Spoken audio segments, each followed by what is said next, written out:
Vivía sola en una casa vacía.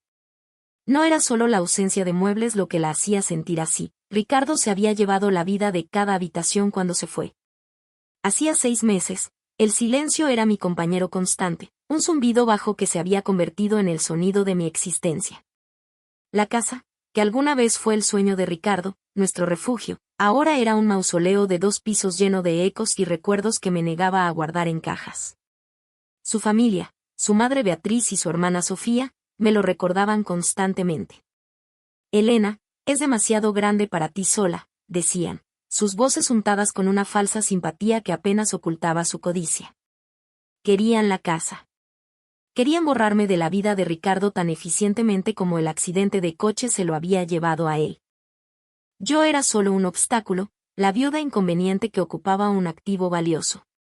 Cada llamada telefónica, cada visita no anunciada, era una nueva estocada, un recordatorio de que, a sus ojos, mi dolor era una molestia administrativa. Me aferraba a la casa no por terquedad, sino porque era el último trozo de él que me quedaba. Venderla sería como firmar su segundo certificado de defunción. Así que aguantaba, flotando por los pasillos vacíos, hablando con su fotografía en la repisa de la chimenea, fingiendo que la normalidad estaba a la vuelta de la esquina. Una tarde de martes, mientras la lluvia golpeaba los cristales con una monotonía deprimente, sonó el timbre. El sonido fue tan ajeno, tan violento en la quietud, que salté. Nadie venía a visitarme, excepto Beatriz y Sofía, y ellas nunca usaban el timbre, preferían usar su llave para entrar sin avisar, un recordatorio constante de que nunca consideraron este lugar como mío. Con el corazón latiendo con una mezcla de miedo y molestia, me acerqué a la puerta. A través de la mirilla, vi una figura pequeña, empapada, acurrucada bajo el pequeño porche. Era un niño. No tendría más de 7 u 8 años. Abrí la puerta a una rendija. El niño levantó la vista, sus grandes ojos marrones serios y asustados. Llevaba una mochila demasiado grande para su espalda y se aferraba a una hoja de papel arrugada y húmeda. «Busco al señor Ricardo», dijo con una vocecita clara y firme, a pesar del temblor de sus labios. La mención de su nombre fue como un puñetazo en el estómago. Me quedé sin aire. «¿Quién eres?», logré susurrar. «Me llamo Mateo», dijo. «Mi mamá dijo que el señor Ricardo me ayudaría. Dijo que era un hombre bueno». Me entregó el papel. Era una dirección, nuestra dirección, escrita con una letra pulcra y desconocida. Debajo, ponía, Ricardo Vargas. Él te cuidará. El mundo se inclinó. Ricardo estaba muerto. ¿Quién era este niño? ¿Era una especie de broma cruel? Pero la sinceridad en sus ojos, el frío que emanaba de su ropa mojada, desarmaron mi cinismo. No podía dejarlo ahí fuera. Ricardo. Él no está, dije con cuidado. Pero entra, te vas a resfriar. Lo llevé adentro, a la cocina, que era la única habitación que todavía se sentía remotamente vivida. Le preparé un chocolate caliente mientras él se sentaba en silencio en una de las sillas del comedor, sus pies sin tocar el suelo. No hablaba mucho. Solo respondía a mis preguntas con monosílabos. Su madre, dijo, tuvo que irse. No sabía a dónde. Solo que le había dado esa nota y le había dicho que viniera aquí, que aquí estaría a salvo. La historia era absurda, inverosímil. Y, sin embargo, mientras lo observaba sorber su chocolate, sus pequeñas manos envueltas alrededor de la taza, una extraña sensación de propósito comenzó a reemplazar el vacío que había sentido durante meses. Este niño era un misterio, y estaba inextricablemente ligado a mi esposo. 2 días después, como era de esperar, Sofía y Beatriz aparecieron. Entraron sin llamar, como siempre, sus rostros contraídos en máscaras de desaprobación al encontrarme no sola y llorosa, sino sentada en el suelo del salón con Mateo, construyendo una torre de bloques que había encontrado en el ático, un juguete de la infancia de Ricardo. ¿Qué es esto, Elena?, espetó Beatriz, su mirada barriendo al niño como si fuera una plaga. He oído rumores absurdos. Sofía, siempre la más directa, se cruzó de brazos. La gente está hablando. Dicen que tienes a un niño viviendo aquí. Un extraño. ¿te has vuelto loca? ¿Estás tratando de reemplazar a Ricardo con algún huérfano de la calle? La acusación era tan vil, tan representativa de su carácter, que me dejó momentáneamente sin palabras. Mateo se encogió detrás de mí. Él es Mateo, dije, mi voz más firme de lo que me sentía. Necesitaba ayuda. ¿Ayuda?, se burló Sofía. ¿Y qué te hace pensar que tú puedes ayudar a nadie? Apenas puedes ayudarte a ti misma. Esta casa se está cayendo a pedazos a tu alrededor y tú estás jugando a la casita. Esto es un estratagema, ¿no? Seguramente su madre es una estafadora que busca sacar dinero de la herencia de mi hermano. La herencia de Ricardo es mía, respondí, la ira comenzando a hervir bajo mi piel. Y esta casa es mía. No tienes derecho a entrar aquí y acosarme. Beatriz dio un paso adelante, su voz goteando veneno endulzado. Querida, solo nos preocupamos por ti. Y por el legado de Ricardo. Imagina el escándalo. La viuda afligida acogiendo a un niño de la calle. La gente pensará que perdiste la cabeza por el dolor. O peor, que Ricardo tenía una vida secreta. Plantaron la semilla de la duda a propósito, observando mi reacción con ojos de halcón. Querían que entrara en pánico, que echara al niño, que me desmoronara para que pudieran intervenir y tomar el control. Pero al mirar a Mateo, que me observaba con una confianza inmerecida, algo dentro de mí se endureció. Por primera vez en 6 meses, no se trataba solo de mi dolor. Se trataba de este niño y del misterio que representaba. No sé quién es, admití, levantándome para enfrentarlas. Pero voy a averiguarlo. Y mientras tanto, se queda aquí. Ahora, por favor, salgan de mi casa. La conmoción en sus rostros fue casi satisfactoria. Nunca antes les había hablado así. Siempre había sido la esposa sumisa y tranquila, eclipsada por la personalidad arrolladora de Ricardo y su imponente familia. Se fueron, murmurando amenazas veladas sobre abogados y evaluaciones psicológicas. Mientras cerraba la puerta con llave detrás de ellas, sentí un cambio. La casa ya no se sentía vacía. Tenía un propósito. Proteger a este niño y descubrir la verdad que mi marido se había llevado a la tumba. ¿Quién era la madre de Mateo? ¿Y por qué creía que Ricardo, un hombre que llevaba 6 meses muerto, era su única esperanza? La respuesta, lo sabía en mis entrañas, no era algo que Beatriz y Sofía quisieran que encontrara. Y eso, más que nada, me impulsó a buscarla. La casa ya no era un mausoleo. Se había convertido en un cuartel general. Y yo ya no era solo una viuda. Era una investigadora. Y por primera vez en mucho tiempo, no tenía miedo. Mi investigación comenzó con la mochila de Mateo. Mientras dormía, la examiné con la meticulosidad de un detective. Aparte de un par de mudas de ropa y un libro de cuentos gastado, encontré un pequeño sobre escondido en un bolsillo interior. Dentro no había una carta, sino una llave. Una llave pequeña y sencilla, como la de un casillero o un apartado de correos. En ella había una etiqueta con un número, 314. No había nombre de ninguna empresa, ninguna pista sobre su origen. Era otro callejón sin salida, o eso parecía. Los días siguientes fueron un tenso equilibrio entre cuidar de Mateo y realizar mi propia investigación encubierta. Lo matriculé en la escuela local bajo una tutela temporal, un proceso que atrajo miradas curiosas pero que logré superar con una historia cuidadosamente elaborada sobre una amiga de la familia en apuros. Mientras él estaba en clase, yo me dedicaba a mi misión. Revisé los extractos bancarios de Ricardo de los últimos 2 años, buscando pagos inusuales, transferencias a nombres desconocidos. No encontré nada. Ricardo era metódico, casi aburrido en sus finanzas personales. Todo estaba ligado a nuestras cuentas conjuntas o a sus inversiones legítimas. Sin embargo, en su estudio, en el fondo de un cajón lleno de viejas garantías y manuales de usuario, encontré algo.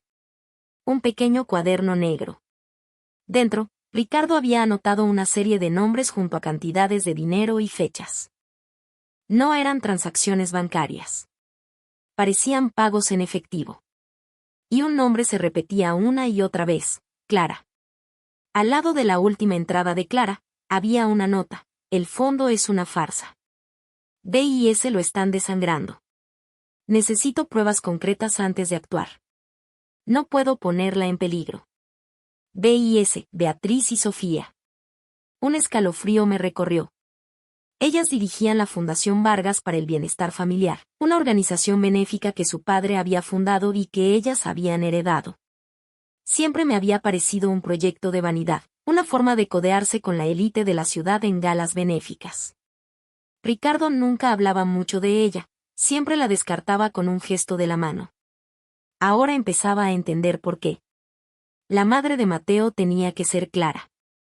Y Ricardo no solo la estaba ayudando, estaba investigando a su propia familia. La llave. De repente, supe lo que era. Recordé que Ricardo había alquilado una vez un apartado de correos para una de sus empresas emergentes. Llamé a todas las oficinas de correos y empresas de almacenamiento de la ciudad. Tardé 2 días, pero finalmente encontré una que reconoció el formato del número de la etiqueta. El apartado 314 estaba registrado a nombre de R. Vargas. Fui allí con una copia del certificado de defunción de Ricardo y nuestro certificado de matrimonio. Tras una larga y burocrática discusión, el gerente, un hombre amable que recordaba a Ricardo, finalmente accedió a abrirlo para mí. Dentro había una caja de documentos. Mi corazón latía con fuerza mientras la llevaba al coche. No la abrí hasta que estuve de vuelta en la seguridad de mi casa, con Mateo haciendo sus deberes en la mesa de la cocina. Me encerré en el estudio de Ricardo y abrí la caja. Era una mina de oro. Ricardo había sido más que metódico, había sido brillante.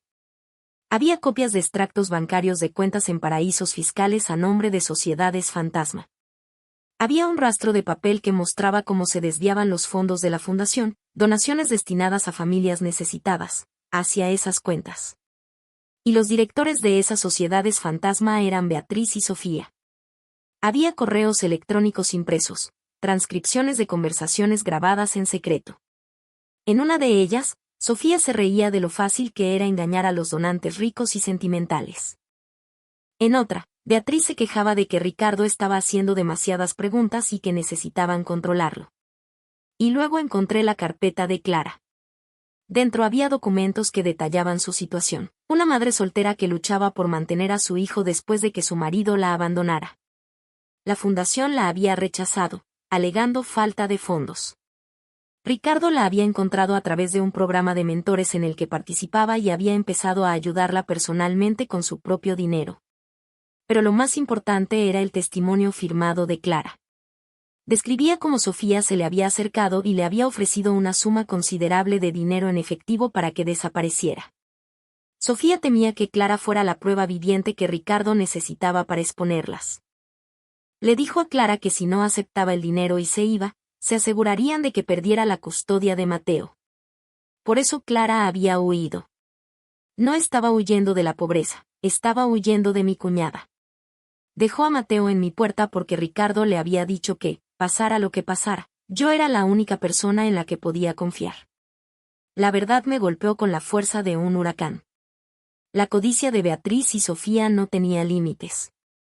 No solo robaban a los necesitados, sino que habían amenazado a una mujer vulnerable y a su hijo. Y mi marido. Mi marido estaba a punto de destrozar su imperio. Su accidente de coche, de repente, no parecía tan accidental. La policía lo había calificado como un simple caso de exceso de velocidad en una carretera mojada. Pero ahora, con este nuevo conocimiento, una horrible sospecha echó raíces en mi alma. ¿Hasta dónde habrían llegado para silenciarlo? Mi duelo se transformó. El dolor se cristalizó en una rabia fría y cortante. Ya no se trataba de proteger la memoria de Ricardo. Se trataba de obtener justicia para él. Miré los documentos esparcidos sobre el escritorio. Este era el legado de Ricardo. No la casa, no el dinero. La verdad. Y ellas habían intentado enterrarla junto con él. Mi teléfono sonó. Era Sofía. Su voz era impaciente. Elena, hemos programado una reunión con nuestro abogado de familia para el viernes. Esperamos que seas razonable y aceptes nuestra generosa oferta por la casa. Es hora de que sigas adelante. Su arrogancia era asombrosa. Creían que tenían todo el poder. Creían que yo era débil, una viuda rota a la que podían manipular. Estaré allí, Sofía, dije, mi voz tranquila y serena, una calma que pareció desconcertarla. Tengo muchas ganas de discutir el verdadero legado de tu hermano. Colgué antes de que pudiera responder. Miré por la ventana del estudio hacia el jardín, donde Mateo perseguía a una mariposa. Ya no estaba sola en una casa vacía. Estaba en el centro de mando de una guerra que no sabía que estaba librando. Beatriz y Sofía habían subestimado gravemente a la mujer con la que se habían casado su hijo y su hermano. Pensaron que yo era un adorno, un accesorio de la vida de Ricardo. Estaban a punto de descubrir que yo era su heredera en todos los sentidos de la palabra, incluida su determinación de acero. La reunión del viernes no sería una negociación. Sería el principio de su fin. Y yo iba a disfrutar cada segundo. La reunión tuvo lugar en una sala de juntas opulenta en el centro de la ciudad, un espacio diseñado para intimidar. Paneles de madera oscura, una mesa de caoba pulida que parecía tener 1 kilómetro de largo y sillas de cuero que se tragaban a quien se sentaba en ellas. Beatriz y Sofía estaban en un lado de la mesa, flanqueadas por su abogado, el señor Morales, un hombre con un traje caro y una sonrisa condescendiente. Yo me senté en el otro lado, sola. Coloqué mi bolso en la silla vacía a mi lado. Creían que estaba sola. Estaban equivocados. Elena, gracias por venir, comenzó Morales, como si me estuviera haciendo un favor. Como sabes, Beatriz y Sofía están muy preocupadas por tu bienestar. Y también por la preservación del patrimonio familiar. Han preparado una oferta muy generosa para comprarte la casa, que te permitirá empezar de nuevo en otro lugar, libre de las cargas de la propiedad. Sofía asintió, con una expresión de falsa solemnidad. Es lo que Ricardo hubiera querido, Elena. Que estuviera segura y sin preocupaciones. La hipocresía era tan espesa que casi podía saborearla. Me mantuve en silencio, mi rostro una máscara neutral, y dejé que expusieran toda su arrogancia. Morales deslizó un documento por la mesa. La oferta es un 20% por encima del valor de mercado actual. Es más que justa. No lo miré. En cambio, abrí mi bolso y saqué una sola carpeta. Era delgada, de color azul pálido. La coloqué suavemente sobre la mesa. ¿Saben lo que más amaba de Ricardo?, pregunté, mi voz llenando el silencio de la habitación. No era su ambición ni su éxito. Era su brújula moral. Tenía una increíble capacidad para distinguir el bien del mal, sin importar el costo personal. Beatriz frunció el ceño. No sé a qué viene esto, Elena. Estamos aquí para hablar de negocios. Oh, pero esto es el negocio, respondí, abriendo la carpeta. Dentro había una sola hoja de papel. Una copia del testimonio firmado de Clara. La deslicé por la mesa hacia ellos. Esto es el testimonio de una mujer llamada Clara. La madre de Mateo. Detalla cómo tu hija, Beatriz, y tú, Sofía, la amenazaron y le ofrecieron un soborno para que desapareciera, porque Ricardo estaba a punto de exponer cómo han estado malversando fondos de su propia fundación benéfica durante años. El color desapareció de sus rostros. Sofía intentó reír, pero el sonido fue un graznido ahogado. Eso es ridículo. Es una falsificación. Esa mujer es una oportunista. Es curioso, continué, mi voz fría como el hielo. Porque Ricardo no lo creía. De hecho, se tomó la molestia de recopilar pruebas. Pruebas bastante extensas. Saqué una segunda carpeta, esta mucho más gruesa, y la dejé caer sobre la mesa con un ruido sordo y satisfactorio. Aquí tengo copias de extractos bancarios de sus cuentas en las Islas Caimán. Tengo los documentos de constitución de sus sociedades fantasma. Tengo transcripciones de sus conversaciones, donde se jactan de robar a los pobres y engañar a sus amigos ricos. Ricardo lo tenía todo. Morales, el abogado, palideció visiblemente. Cogió el testimonio de Clara y sus ojos se abrieron de par en par al leerlo. Beatriz me miró fijamente, su máscara de matriarca benevolente resquebrajándose para revelar la víbora que había debajo. Tú no sabes nada, siseó. Ricardo era un niño ingenuo. No entendía cómo funciona el mundo real. Construimos ese legado. Teníamos derecho. No tenían derecho a robar en su nombre, repliqué. Y ciertamente no tenían derecho a amenazar a una madre y a su hijo. Y empiezo a preguntarme. ¿Qué más hicieron para proteger su pequeño y sucio secreto? El informe policial dijo que el accidente de Ricardo fue causado por un fallo en los frenos. Siempre pensé que era una tragedia. Pero ahora parece una conveniencia. La acusación quedó suspendida en el aire, venenosa y terrible. Sofía se levantó de un salto, su silla chirriando hacia atrás. ¿Cómo te atreves? Amábamos a nuestro hermano. No lo suficiente, al parecer, dije, levantándome también. Tienen dos opciones. Opción 1. Renuncian a la dirección de la Fundación Vargas, la disuelven y transfieren todos sus activos restantes a un nuevo fideicomiso que yo administraré en el verdadero nombre de Ricardo. Un fideicomiso que realmente ayudará a gente como Clara y Mateo. También firmarán un documento renunciando a cualquier reclamo sobre la casa o cualquier otra parte del patrimonio de Ricardo. A cambio, esta carpeta, señalé la pila de pruebas, permanece conmigo, y ustedes desaparecen de mi vida para siempre. ¿Y la opción 2? Preguntó Morales, su voz apenas un susurro. Saqué mi teléfono. La opción 2 es que pulse este botón y envíe una copia digital de todo esto al fiscal del distrito, al departamento de fraudes de la policía y a los 3 periodistas de investigación más importantes de la ciudad. Su gala benéfica es la semana que viene, ¿no es así? Imaginen los titulares. No solo se enfrentarán a cargos por fraude, malversación y extorsión, sino que también abriré una investigación formal sobre la muerte de mi marido. Y les aseguro que no descansaré hasta que sepa exactamente qué le pasó a sus frenos esa noche. El silencio en la sala era absoluto. La arrogancia se había evaporado, reemplazada por un pánico puro y animal. Se miraron, la confianza rota, la traición floreciendo entre ellas. Beatriz se desplomó en su silla, una mujer rota. Sofía, sin embargo, todavía tenía algo de lucha. No puedes probar nada sobre el accidente, escupió. Quizás no, admití. ¿Pero quieren arriesgarse? ¿Quieren que cada aspecto de sus vidas sea puesto bajo un microscopio? Porque yo tengo todo el tiempo y todo el dinero de Ricardo para hacerlo. Les di un minuto. Vi cómo su imperio se desmoronaba en sus ojos. El abogado, Morales, viendo su propia carrera a punto de incendiarse, se inclinó y le susurró frenéticamente. Finalmente, Beatriz levantó la vista, sus ojos llenos de un odio que nunca olvidaré. De acuerdo, cedió. Al día siguiente, firmaron todos los papeles. Renunciaron a todo. Sus nombres fueron borrados de la fundación. Su reclamo sobre mi casa se convirtió en polvo.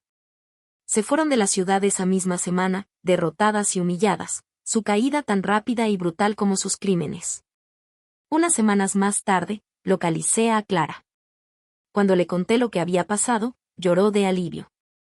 Con los fondos recuperados, establecí la Fundación Ricardo Vargas por la Justicia, una organización real y transparente. La primera beneficiaria fue Clara. Le compré un pequeño apartamento cerca de la escuela de Mateo y le di un capital inicial para que comenzara su propio negocio. Mateo ahora pasaba los fines de semana conmigo. La casa, que una vez fue un mausoleo silencioso, ahora resonaba con sus risas. Ya no estaba vacía. Estaba llena de vida, de propósito, de justicia. Una tarde, mientras Mateo y yo plantábamos flores en el jardín, me di cuenta de que el dolor agudo de la pérdida de Ricardo se había suavizado, transformándose en una tranquila gratitud. Él me había dejado un último regalo, una misión. Me había dejado a Mateo. Y en el proceso de luchar por ellos, me había encontrado a mí misma. Ya no era la viuda eclipsada. Era Elena Vargas, la guardiana del legado de mi marido, una mujer que había mirado al abismo de la codicia y la crueldad de su familia y había salido victoriosa. La casa se erigía no como un monumento a la muerte, sino como un faro de la nueva vida que habíamos construido sobre las ruinas de sus mentiras. Y por primera vez, me sentí en paz.